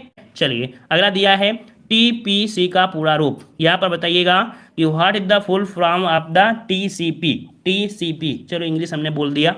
चलिए टीसीपी, इंग्लिश वैसे हम बोल नहीं पाते हैं। चलिए टीसीपी, यहाँ पर टीसीपी का वर्ड क्या होता है, तो 86 का जवाब कौन सा हो जाएगा, 86 का जवाब आपका हो जाएगा, यहाँ पर आपका जवाब आपको बनेगा सी वाला, ठीक है। कौन सा? तो आपका ट्रांसमिशन कंट्रोल प्रोटोकॉल, ठीक है, ट्रांसमिशन कंट्रोल प्रोटोकॉल ऑप्शन आपका यहाँ पर हो जाएगा सी नंबर, ठीक है। अगले प्रश्न को आते हैं। प्रश्न आपसे अगला देखो 2020 में क्वेश्चन पूछे गए हैं। चलिए अगला प्रश्न आपसे पूछा गया है, कह रहा है आपसे स्टार टोपोलॉजी में कंप्यूटरों को संयोजित करने के लिए निम्नलिखित में से किस उपकरण का प्रयोग किया जाता है। देखो स्टार टोपोलॉजी में जो कंप्यूटर होते हैं उनको संयोजित करने के लिए जो प्रयोग करते हैं ये उपकरण आपके कौन से होते हैं? तो आपका जवाब हो जाएगा 87 का ऑप्शन आपका ए, ही आपके होते हैं हब, ठीक है। कौन से होते हैं? हब का प्रयोग करते हैं। किसका भाई? तो स्टार टोपोलॉजी नेटवर्क में एक केंद्रीय सेक्शन है ना, एक केंद्रीय कनेक्शन बिंदु होता है जिसे हब नोड कहते हैं, हब नोड कहते हैं। तो ऑप्शन आपका यहाँ पर ए हो जाएगा, ठीक है। चलिए अगला प्रश्न आते हैं। प्रश्न आपसे अगला है, बढ़िया कोरोना काल में क्या है ना, कोरोना काल में क्या हो रहा है ना कि बढ़िया ही क्लास हमने चला दिया है कि लोग आ रहे हैं तो सोशल डिस्टेंसिंग बनी हुई है ना, लोग आते रहे आते जा रहे हैं, जाते जा रहे हैं, आते जा रहे हैं, जाते जा रहे हैं, है ना। तो सोशल डिस्टेंसिंग का क्या है ना, बढ़िया पालन हो रहा है ना। चलिए यहाँ पर कह रहा है आपसे कि 88 नंबर, यहाँ पर देखो आंसर दिया है कि निम्नलिखित में से किस टोपोलॉजी में सभी संजाल या संधियां था जो नेटवर्क नोड्स हैं व्यक्तिगत रूप से एक केंद्रीय स्विच हब या कंप्यूटर से जड़ी होती है जो संदेशों पर पारित करने के लिए संचरण के एक केंद्रीय बिंदु के रूप में कार्य करती है। तो ये भी ये जो आपकी होती है इसको हम लोग बोलते हैं ऑप्शन आपका यहाँ पर ए, ये आपका स्टार टोपोलॉजी होता है। ऑप्शन आपका यहाँ पर ए हो जाएगा। देख लिये क्वेश्चन 2020 में क्वेश्चन पूछे गए है ना। चलिए अगला, आज कोरोना का बर्थडे है चाइना में चलिए बहुत अच्छी बात है, कोरोना का बर्थडे है। चलिए कह रहा आपसे कि इंटरनेट का स्टैंडर्ड प्रोटोकॉल बताइए। देखिए इंटरनेट का जो स्टैंडर्ड प्रोटोकॉल होता है वो आपका कौन सा होता है? तो यहाँ पर आपका जवाब क्या बनेगा? 89 नंबर, 89 का जवाब हो जाएगा आपका ए नंबर, आईपी एड्रेस है ना। तो क्या होता है मुख्य रूप से, तो उसमें आपका टीसीपी होता है, ये तो आपका आईपी एड्रेस ये आपके जरूर होते हैं, है ना। तो आईपी एड्रेस मतलब कह सकते हैं, टीसीपी मतलब होता है ट्रांसमिशन कंट्रोल प्रोटोकॉल, और जो आपका आईपी होता है तो इंटरनेट प्रोटोकॉल ये आपका होता है। क्लियर है ना। तो इसका आपका फुल फॉर्म ही आपको याद होना चाहिए, है ना। वहीं पर एचटीएमएल का क्वेश्चन पूछा जाता है, हाइपर टेक्स्ट मार्कअप लैंग्वेज होता है ना, वेबसाइट बनाने के लिए काम किया जाता है एचटीएमएल में। अगला प्रश्न आपसे पूछा गया है, यहाँ पर आपसे कह रहा है पहला दूरसंचार उपकरण कौन था? पहला दूरसंचार उपकरण कौन था बताना है। पहला दूरसंचार उपकरण कौन था यहाँ पर बताना है। चलिए तो यहाँ पर आपका 90 का जवाब कौन बनेगा? 90 का जवाब कौन बनेगा? आपका बी नंबर, टेलीग्राफ, ठीक है। कौन था भाई? तो आपका जवाब हो जाएगा 90 का ऑप्शन कौन बनेगा? B number. ये भारत में डाक एवं दूरसंचार क्षेत्र में एक धीमी और कह सकते हैं असहज शुरुआत हुई थी 1850 में, है ना। 1850 में पहली बार तार लाइन टेलीग्राफ आपके डायमंड हार्बर और कोलकाता के बीच आपकी शुरू की गई थी, ठीक है। और 51 में कह सकते हैं ब्रिटिश ईस्ट इंडिया कंपनी के लिए खोला गया था, ठीक है। और अगले प्रश्न को आते हैं। प्रश्न आपसे अगला पूछा गया है, कह रहा आपसे यहाँ पर कि आईपी कंप्यूटर्स में प्रयोग में लाई जाने वाली शब्दावली अर्थात जिसका पूर्ण रूप क्या होता है। देखो आईपी का भी हमने फुल फॉर्म बताया था ना, तो आईपी का फुल फॉर्म क्या होता है भाई? तो आपका यहाँ पर 91 का जवाब क्या बनेगा? 91 का जवाब क्या बनेगा? तो आपका जवाब आपका हो जाएगा यहाँ पर आपका बी नंबर, ठीक है। कौन? Internet protocol. कौन होता है भाई? इंटरनेट प्रोटोकॉल होता है। ऑप्शन आपका बी हो जाएगा, है ना। देखो इतना स्पीड में भी नहीं बता रहे हैं तो दिक्कत हो जाएगा, है ना। थोड़ा सा नॉर्मल ही चल रहे हैं ताकि आपको समझ में भी आए। देखिए आईपी मतलब होता है इंटरनेट प्रोटोकॉल, है ना। एनआईसी मतलब होता है नेटवर्क इंटरफेस कार्ड, और आपका ISDN मतलब होता है इंटीग्रेटेड सर्विस डिजिटल नेटवर्क होता है, और URL क्या होता है? तो यूनिफॉर्म रिसोर्स आपका लोकेटर, ये आपको होता है। इसके स्क्रीनशॉट ले लीजिएगा, ये आपको काम आएंगे, ठीक है। चलिए काफी लोग जुड़ रहे हैं, धीरे धीरे जुड़ रहे हैं, है ना। चलिए अगला दिया है, ऑप्टिकल फाइबर के काम करने के पीछे निम्नलिखित में से कौन सा वैज्ञानिक सिद्धांत उपयुक्त है।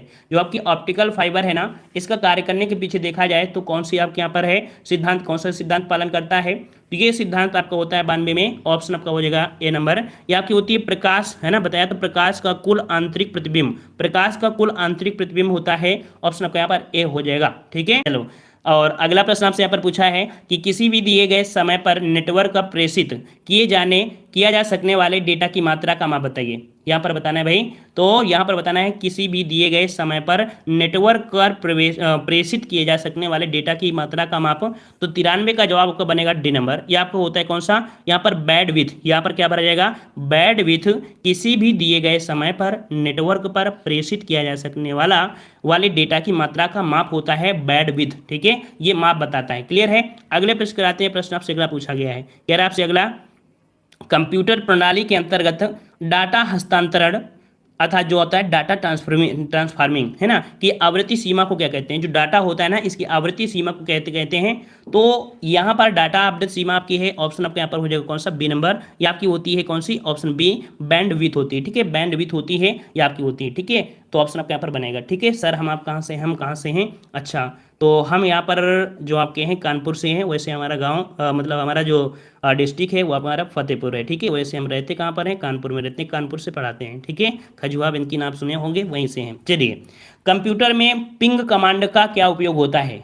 यहाँ पर कंप्यूटर में पिंग कमांड, कितने घंटे क्लास चलेगी, ये बिना अनलिमिटेड क्लास है, जब चलती रहेगी, जब सबको कहेंगे कि सब भंडारा खत्म हो गया सब पूरी तरीके से, तभी खत्म होगी। चलिए, कंप्यूटर में पिंग कमांड का क्या उद्देश्य होता है, पिंग कमांड का उद्देश्य क्या होता है। तो पिंग कमांड जो होती है वो आपकी क्या करती है, तो यहाँ पर आंसर आपका बी होगा, किसी निर्दिष्ट गंतव्य कंप्यूटर तक पहुंचने के लिए स्रोत कंप्यूटर की क्षमता का परीक्षण करने के लिए यहाँ पर पिंग कमांड का उपयोग करते हैं। इसका देखो जो क्वेश्चन आपके होते हैं स्क्रीनशॉट ले लिया करिए, इसी कारण हम इस प्रकार से बना देते हैं कि आपको पूरी तरीके से समझ में आए, है ना। क्वालिटी थोड़ा बढ़ा लेना और इसके स्क्रीनशॉट ले लेना और इन्हीं क्वेश्चन का रिवीजन कर लेना, ये बिल्कुल तरीके से आपको समझ में आ जाएंगे, ठीक है। चलिए, निम्नलिखित में से कौन सा डेटाबेस सॉफ्टवेयर का एक उदाहरण है, डेटाबेस सॉफ्टवेयर। तो भाई डेटाबेस सॉफ्टवेयर का जो उदाहरण है वो आपका कौन सा है, तो 96 का जवाब कौन सा हो जाएगा, 96 का आपका हो जाएगा ए नंबर। ये आपका होता है ओरिएंटल RDBMS, ठीक है। कौन सा आपका है, तो और ओरेकल RDBMS, ठीक है। ये आपकी डेटाबेस सॉफ्टवेयर का एक उदाहरण है, ठीक है। ऑप्शन आपका 96 कौन सा हो जाएगा, यहाँ पर ए हो जाएगा, क्लियर है। और अगले प्रश्न का आते हैं, प्रश्न आपसे अगला है, देखो टैली क्या होती है, टैली एक एडिटिंग प्रोग्राम होता है ना। चलिए, अगला प्रश्न आपसे पूछा गया है कि वर्ल्ड वाइड वेब का आविष्कार किसने किया था। चलो थोड़ा सा सरल में आ रहे हैं, है ना। अभी तक हम लोग बहुत गहराई तक पहुंच गए थे, है ना, समुद्र के बिल्कुल पहुंच गए थे, अब लोग हम थोड़ा बाहर निकलने वाले हैं। चलिए, वर्ल्ड वाइड वेब का आविष्कार किसने किया था, तो आविष्कार जो किया था किसने किया था, ऑप्शन आपका यहाँ पर हो जाएगा, ऑप्शन आपका हो जाएगा 97 का जवाब आपको बनेगा यहाँ पर आपका ए नंबर, आपके टिम बर्नर्स-ली ने किया था। किसने किया था भाई, टिम बर्नर्स-ली ने किया था, ऑप्शन आपके यहाँ पर ए हो जाएगा, ठीक है। और अगले प्रश्न को आते हैं, प्रश्न आपसे अगला पूछा गया है, आपसे कह रहा है आपसे कि इंटरनेट पर कंप्यूटर की पहचान किस प्रकार निश्चित होती है। देखो इंटरनेट पर जो कंप्यूटर की पहचान होती है, कंप्यूटर की पहचान किस प्रकार से कर सकते हैं, तो इंटरनेट पर कंप्यूटर की जो पहचान की जाती है वो आपकी की जाती है IP एड्रेस पर, ठीक है। किस पर करते हैं, तो ऑप्शन आपको यहाँ पर ए हो जाएगा, IP एड्रेस पर हम लोग नेटवर्क के प्रत्येक कंप्यूटर को कह सकते हैं कि एक अद्वितीय जो आपका होता है अंकित पता लगा लेते हैं, ठीक है। और एक डेटा पैकेज को सक्षम करता है आपका, ये होता है, ठीक है। अगले प्रश्न को आते हैं, प्रश्न आपसे अगला पूछा गया है, कह रहा है आपसे यहाँ पर, कह रहा है एक सामान्य त्रुटि पता लगाने की कोड CRC का पूर्ण, देखो कोई अगर सामान्य त्रुटि है ना, तो त्रुटि का अगर हम लोग पता लगाते हैं तो CRC का पूर्ण रूप क्या बनता है, तो 99 का जवाब आपका हो जाएगा कौन सा, सी नंबर। ये आपका होता है आपका ये वाला आपका होता है सी नंबर आपका हो जाएगा, ठीक है। कौन सा आपका सी नंबर आपका हो जाएगा, ये आपका होता है CRC, ठीक है। साइक्लिक आपका रिडंडेंसी आपका चेक, ये आपका होता है, ठीक है। और अगले प्रश्न को आते हैं, प्रश्न आपसे अगला पूछा गया है, कह रहा है आपसे यहाँ पर कि टेलीफोन नेटवर्क के तारों पर डेटा संचरण द्वारा नेटवर्क इंटरनेट उपलब्ध के लिए कौन सा प्रौद्योगिकी इस्तेमाल किया था। देखो टेलीफोन नेटवर्क है उसके तारों में डेटा संचरण करना है, ठीक है। और इंटरनेट उपलब्ध कराने के लिए जो प्रौद्योगिकी इस्तेमाल करेंगे किसका प्रयोग करेंगे, तो ये प्रयोग करते हैं हम आपके डिजिटल सब्सक्राइबर लाइन का, ठीक है। सब्सक्राइबर लाइन का प्रयोग करते हैं, ऑप्शन आपका यहाँ पर डी बनेगा, डिजिटल सब्सक्राइबर लाइन का प्रयोग करते हैं, ठीक है। आपके DSL है ना, जो लोग नेटवर्क लगवाए होंगे वाईफाई तो DSL है ना, बोलते हैं ना कि जो कह सकते हैं कि जो आपका कौन सा सिम होता है, हाँ BSNL वाले जो लगवाते हैं ब्रॉडबैंड तो उसमें DSL वाला ही लगवाते हैं डिवाइस, ठीक है। ऑप्शन का डी बनेगा। अगला प्रश्न आपसे पूछा गया है, कह रहा आपसे कि हाल ही में विश्व का सबसे बड़ा वाईफाई नेटवर्क कहाँ स्थापित हुआ है, ठीक है। यहाँ पर दिया है कि विश्व का सबसे बड़ा वाईफाई नेटवर्क, तो आपका 101 का जवाब हो जाएगा आपका बी नंबर, ये आपके पटना में, ठीक है। पटना में कब किया गया था, तो ये आपके फरवरी 2014 में किया गया था, ठीक है। 2014 में किया गया था, बिहार की राजधानी पटना में किया गया था, ठीक है। और इसका कवरेज एरिया लगभग आपका 20 किलोमीटर है, ठीक है। इसका एवरेज कवरेज एरिया कितना है, 20 किलोमीटर कवर करता है, इतना बड़ा ये वाईफाई आपका है, ठीक है। और अगले प्रश्न को आते हैं, प्रश्न आपसे अगला है, चलिए निम्नलिखित में कंप्यूटर नेटवर्क में क्या अद्वितीय नहीं होता है, क्या अद्वितीय नहीं होता है, यहाँ पर आपको बताना है। तो देखते हैं भाई क्या अद्वितीय नहीं है, तो 102 का जवाब आपका जो बनेगा वो आपका कौन सा, तो देखो IP है ना, ये तो होता है IP पता, कंप्यूटर का नाम होता है, यहाँ पर वर्क ग्रुप का नाम, ठीक है। कौन सा भाई, तो आपका सी हो जाएगा कि आपका जो वर्क ग्रुप का नाम है ये एक अद्वितीय आपके यहाँ पर नहीं है, ठीक है। वर्क ग्रुप का नाम एक अद्वितीय नहीं होता है, अदर जो चीजें होती हैं कहीं ना कहीं आपके मुख्य रूप से आपके प्रोटोकॉल होते हैं, ठीक है, जो संचार स्थापित करते हैं, यहाँ पर सी नंबर आपका नहीं होगा। अगला प्रश्न आपसे पूछा गया है, कह रहा आपसे यहाँ पर कि निम्नलिखित में से किस प्रोटोकॉल द्वारा वर्ल्ड वाइड वेब में में पहुंच सकता है? निम्नलिखित में से किस प्रोटोकॉल द्वारा वर्ल्ड वाइड वेब में पहुंच सकता है? यहाँ पर 103 का जवाब जो बनेगा वो आपका हो जाएगा ए नंबर। ये आपका होता है HTTP। ठीक है, कौन सा होता है भाई? तो आपका HTTP मतलब हाइपर टेक्स्ट ट्रांसफर प्रोटोकॉल का प्रयोग होता है। वो आप कह सकते हैं कि WW वर्ल्ड वाइड वेब द्वारा किया जाता है, और इसका प्रयोग मैसेज को एक कंप्यूटर से दूसरे कंप्यूटर पर भेजने के लिए भी किया जाता है। ठीक है, अगले प्रश्न को आते हैं। प्रश्न आपसे अगला पूछा है, कह रहा है कि HTML का विस्तृत रूप बताइए। HTML का विस्तृत रूप बताइए, ये आपको बताना है। चलिए, तो यहाँ पर बताना है। एक बार सभी लोग वीडियो लाइक कर दीजिए। देखो पूरा 1 घंटा से ज़्यादा हो गया, थोड़ा पानी आनी पी ले रहे हम भी। सभी लोग वीडियो को लाइक कर दीजिए।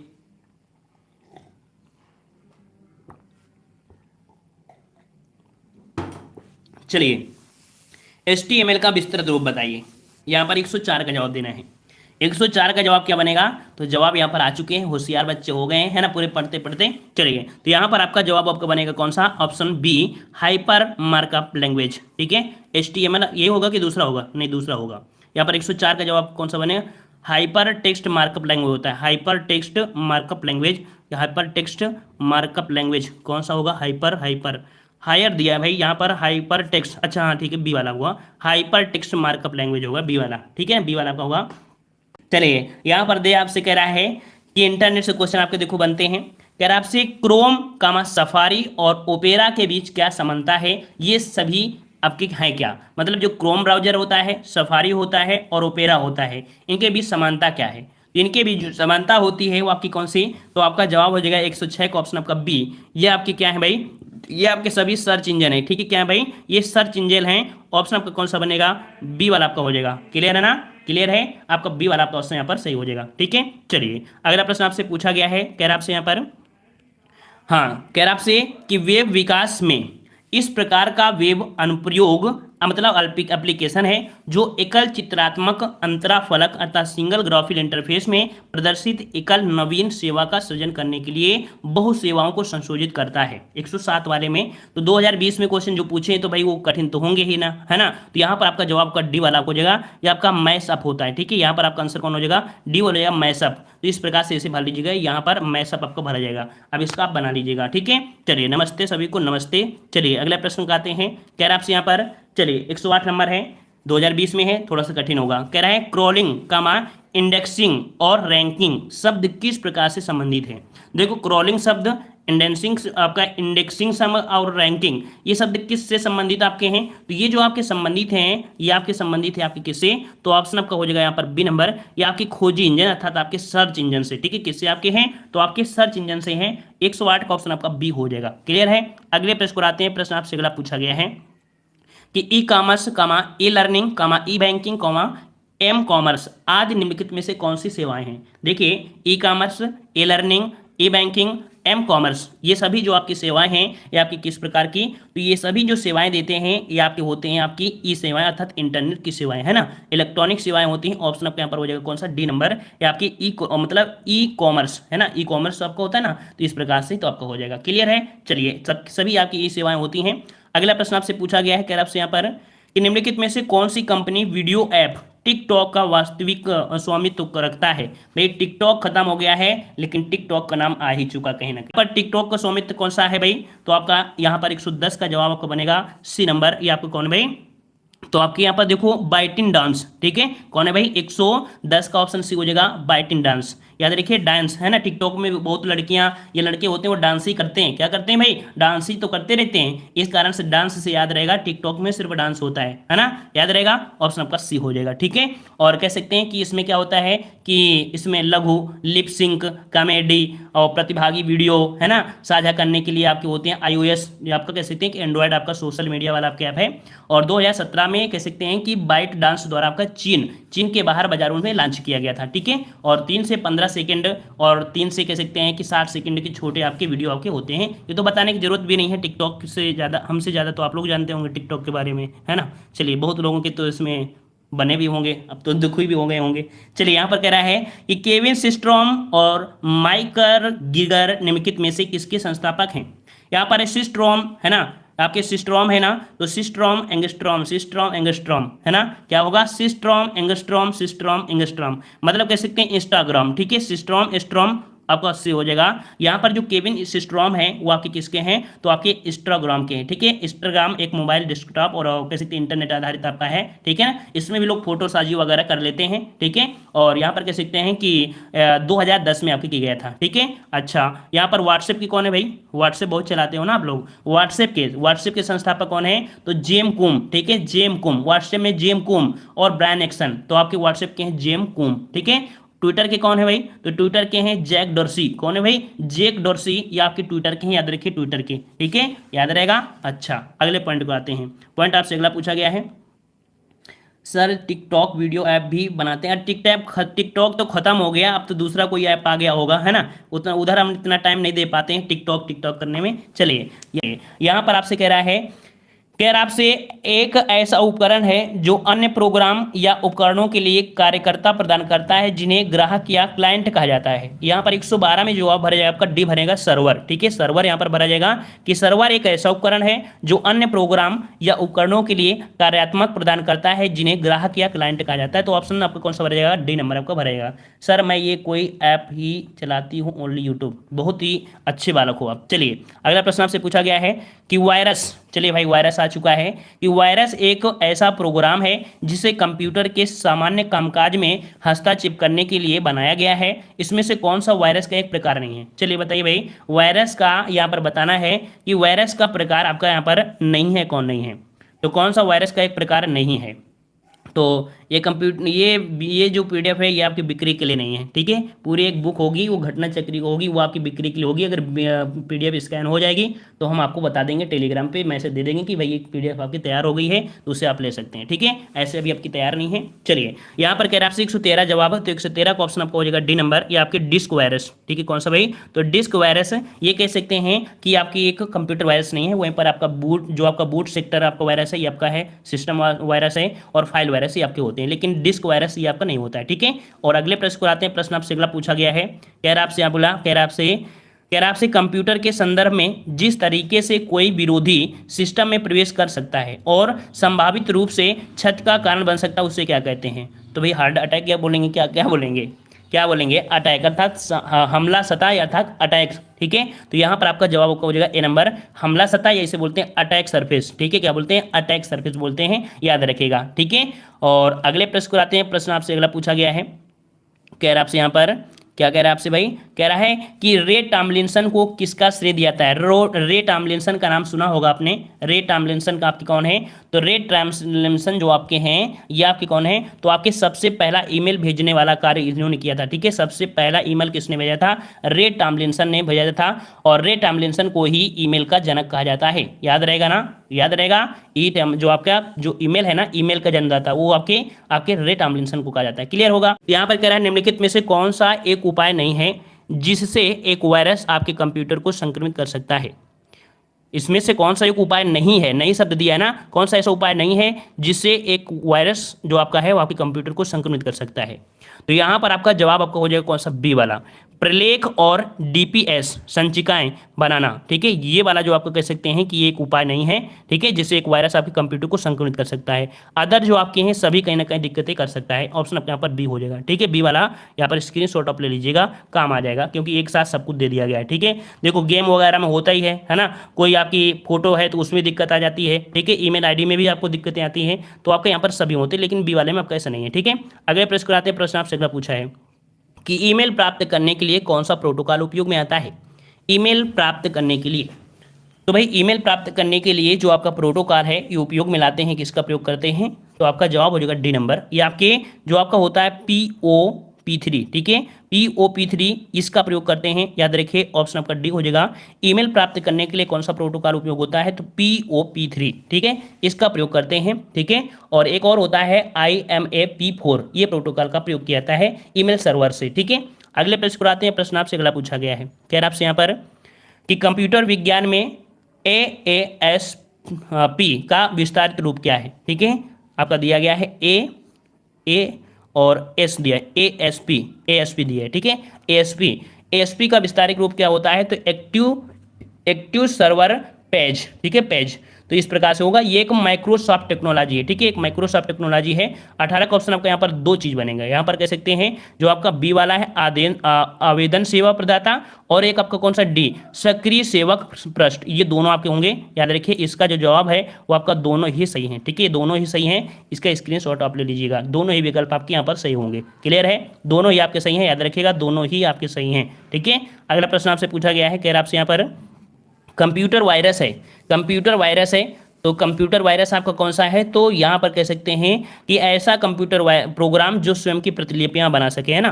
तो आपका जवाब क्या हो जाएगा, देखो मनुष्य को तो प्रभावित नहीं करता है कंप्यूटर वायरस, कि भाई कंप्यूटर से निकल कर आई जाए मोटू पतलू की तरह, उसके बाद बॉडी में कार्टून बन जाए, है ना, तो वो तो आपका है नहीं है। तो यहाँ पर कंप्यूटर में ही दिक्कतें करता है, तो इस प्रकार से ऐसा कंप्यूटर जो प्रोग्राम को स्वयं के प्रतिलिपियां बना सके उसे कंप्यूटर वायरस कहते हैं, ठीक है, इस प्रकार से। अगला प्रश्न आपसे पूछा गया है, कह रहा आपसे यहाँ पर माइक्रोसॉफ्ट विंडोज आपका चैप्टर आ गया, 10वां चैप्टर, ठीक है। और इससे भी देखते हैं यहाँ पर क्या कह रहा है, आपने अभी अभी विंडोज 7 कंप्यूटर में जो डिस्क संपादित अर्थात इंस्टॉल की है ना, उसमें नए खंड अर्थात वॉल्यूम बनाने और डिस्क को रूपांतरित तथा फॉर्मेट करने के लिए आप निम्नलिखित में से किस साधन या टूल का प्रयोग करेंगे। देखिए अगर आपके पास कोई विंडोज 7 है, ठीक है, और अगर उसे आप इंस्टॉल करते हैं तो उसमें क्या होता है, वॉल्यूम बनाने और डिस्क को रूपांतरित अर्थात फॉर्मेट करने के लिए आप किस साधन का, किस टूल का प्रयोग करेंगे। तो उसे फॉर्मेट करने के लिए जो प्रयोग करेंगे वह प्रयोग करेंगे आपके डिस्क मैनेजमेंट का। किसका करेंगे, ऑप्शन आपका यहाँ पर हो जाएगा सी, डिस्क मैनेजमेंट का प्रयोग करेंगे, ठीक है। चलिए सर दिल्ली पुलिस के लिए जीके करा दो, अरे पहले कंप्यूटर खत्म हो, जीके तो आपकी चली रही है, ठीक है, मैराथन तो चली रही है, अब आपको मैराथन ही क्लास मिलेंगी। चलिए यहाँ पर आपसे कह रहा है भाई, क्या कह रहा है आपसे कि 2016 में इंस्टॉल्ड पर दिखाई देने वाली सभी सामग्रियों के लिए फॉर्मेटिंग, पोजीशनिंग और प्लेस होल्डर बॉक्स निहित होते हैं। यहाँ पर जो आपका 122 में भरा जाएगा वो आपको भरा जाएगा कौन सा, ऑप्शन आपका यहाँ पर भरा जाएगा आपका यहाँ पर डी नंबर, या आपका जो स्लाइड मास्टर है, ठीक है, यहाँ पर क्या भरा जाएगा, स्लाइड मास्टर। अब पढ़िए, कह रहा है माइक्रोसॉफ्ट पावर पॉइंट 2016 में स्लाइड मास्टर में स्लाइड पर दिखाई देने वाली सभी सामग्रियों के लिए फॉर्मेटिंग, पोजीशनिंग और प्लेस होल्डर बॉक्स निहित होते हैं। ये आपकी थ्योरी आपकी बन गई, ठीक है, क्लियर हुआ। चलिए जय हो कंप्यूटर की, जय हो कंप्यूटर की। चलिए अगला प्रश्न का आते हैं, प्रश्न आपसे अगला है, कह रहा है आपसे यहाँ पर MS पावर पॉइंट, देखो यहाँ पर क्या भरा जाएगा उसको भी आप डायरेक्ट आपको बता दे रहे हैं, है ना, क्योंकि समय लगता है। फॉर्मेट पेंटर, चलो यहाँ पर आपका डी वाला भरा जाएगा, यहाँ पर डी वाला भरा जाएगा फॉर्मेट पेंटर। अब इसे पढ़ लीजिए, कह रहा है MS पावर पॉइंट में जो फॉर्मेट पेंटर आपको एक विषय से समस्त रूपांतर अर्थात फॉर्मेटों को कॉपी करने और इसे दूसरे विषय में प्रयोग करने में सहायता प्रदान करते हैं। देखो 2020 के क्वेश्चन आपके कह सकते हैं क्या है, ये आपके सीधे बहुत बहुत कठिन है, ठीक है। और अगले प्रश्न को आते हैं, प्रश्न आपसे अगला है, चलिए जब वो उबने लगना बता देना, हम छोड़ देंगे, कोई दिक्कत नहीं है, ठीक है। और क्वेश्चन 2020 के हैं भाई, तो दिक्कत आपको कर ही रहे हैं, ठीक है। 124 नंबर आपका दिया है, तो 124 नंबर में यहाँ पर देखो क्या भरा जाएगा, 124 वाले में भरा जाएगा आपका डी वाला, ठीक है। ये आपका 2000 है कि आपका क्लूड ऑफिस 2019, ठीक है। यहाँ पर जो भरा जाएगा कि आपका क्लाउड ऑफिस 2019 में क्या है कि जब आप क्लाउड ऑफिस, ठीक है, जब आप क्लाउड ऑफिस 2019 का प्रयोग कर रहे होते हैं तो आप सदैव माइक्रोसॉफ्ट द्वारा प्रस्तुत किए गए सर्वाधिक अपडेटेड ऐप चला रहे होते हैं। यह नियमित सुरक्षा अपडेट्स सुधारकों को अनलॉक करता है और अति महत्वपूर्ण रूप से नवीनतम विशिष्टताएं और टूल्स जैसी उपलब्ध होते हैं उनका उपागमन करता है। तो इसका आपका डी हो जाएगा, स्क्रीनशॉट ले लीजिएगा, ठीक है। क्वेश्चन तो हमने यहाँ पर 150 लिए हैं, ठीक है, और यहाँ पर कह सकते हैं क्वेश्चन और भी ज़्यादा हैं, लेकिन हमने यहाँ पर 150 ही लिए हैं।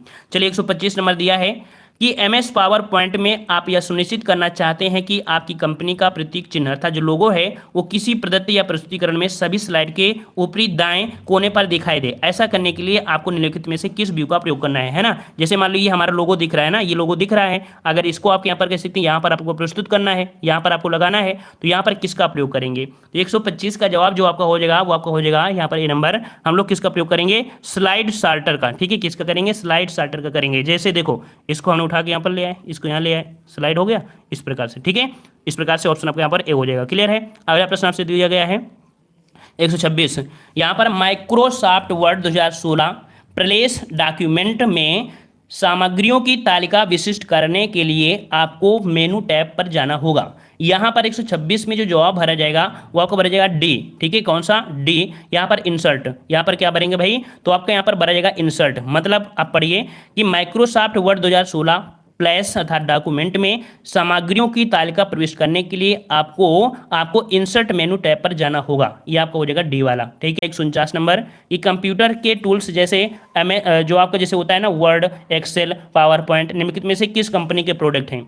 यहाँ पर 149 नंबर बताना है कि जो आपके दिए हैं है ना वर्ड, एक्सेल, पावर पॉइंट, ये किस कंपनी के प्रोडक्ट हैं। तो ये जो आपके प्रोडक्ट हैं ये आपके हैं, ऑप्शन राइट आपका हो जाएगा यहाँ पर सी नंबर, ये माइक्रोसॉफ्ट के हैं। ठीक है, माइक्रोसॉफ्ट के हैं, ऑप्शन आपका सी हो जाएगा माइक्रोसॉफ्ट। क्लियर है। चलिए अगला प्रश्न आपसे पूछा गया है, यहाँ पर आपसे कह रहा है कि जब आप एक नई एक्सेल वर्कबुक खोलते हैं तो खोलने के समय डिफ़ॉल्ट ग्रुप में कितनी वर्कशीट होती हैं। देखिए अगर आप कोई नई एक्सेल वर्कबुक खोलते हैं तो उस समय जो आपका डिफ़ॉल्ट रूप में जो वर्कशीट दिखने लगती हैं वो आपकी कितनी दिखने लगती हैं। तो ऑप्शन आपका यहाँ पर हो जाएगा बी। ठीक है, कितने दिखने लगती हैं, ऑप्शन बी हो जाएगा 3 दिखने लगते हैं। ठीक है, कितने दिखने लगते हैं, आपकी 3 बुक दिखने लगते हैं। ठीक है, और अधिकतम जो सीट हो सकती हैं 255 वर्कशीट हो सकती हैं एक साथ। ठीक है, चलिए अगला प्रश्न आपसे पूछा गया है, कह रहा आपसे कि कंप्यूटर कीबोर्ड में पेस्ट कमांड के लिए निम्नलिखित में से कौन सा शॉर्टकट उपयोग होता है। देखिए यहाँ पर दिया गया है, कह रहा आपसे यहाँ पर कि शॉर्टकट यहाँ पर दिया है पेस्ट कमांड के लिए। तो भाई पेस्ट ये बंजर वाला पेस्ट नहीं है, वो आपका कॉपी पेस्ट वाला है। ठीक है,